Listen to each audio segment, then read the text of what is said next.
తెలుగు రాష్ట్రాల్లో విస్తారంగా వర్షాలు కురుస్తాయని వాతావరణ శాఖ తెలిపింది. తూర్పు మధ్య బంగాళాఖాతంలో ఉపరితల ఆవర్తనం కొనసాగుతుండగా గుజరాత్, కర్ణాటక తీరాల వెంబడి ద్రోణి విస్తరించి ఉంది. ఈ ప్రభావంతో రాబోయే 3 రోజుల్లో ఏపీ, తెలంగాణ రాష్ట్రాల్లోని పలు జిల్లాల్లో మోస్తారు నుంచి భారీ వర్షాలు కురిసే అవకాశం ఉందని వాతావరణ శాఖ అధికారులు తెలిపారు. ఏపీలో రాబోయే 3 రోజుల్లో ఉత్తర కోస్తాలోని కొన్ని జిల్లాల్లో భారీ వర్షాలు కురుస్తాయని వాతావరణ కేంద్రం అంచనా వేసింది. పలు జిల్లాల్లో గంటకు 30 నుంచి 40 కిలోమీటర్ల వేగంతో గాలులు వీస్తాయని, పిడుగులు పడే అవకాశం కూడా ఉందని వాతావరణ శాఖ తెలిపింది.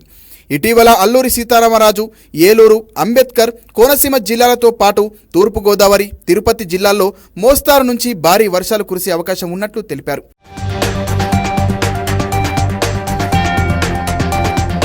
తెలంగాణలో రాబోయే 5 రోజులు తేలికపాటి వర్షాలు, పలు ప్రాంతాల్లో భారీ వర్షాలు కురుస్తాయని హైదరాబాద్ వాతావరణ కేంద్రం అంచనా వేసింది. అదేవిధంగా ఇవాళ, రేపు, ఎల్లుండి వర్షాలు కురుస్తాయని వాతావరణ కేంద్రం అంచనా వేసింది. ఇవాళ హైదరాబాద్ సహా పలు జిల్లాల్లో తేలికపాటి నుంచి మోస్తారు వర్షాలు పడనున్నాయి. మరోవైపు ఆదివారం సైతం తేలికపాటి నుంచి మోస్తారు వర్షాలు కురుస్తాయని వాతావరణ శాఖ తెలిపింది.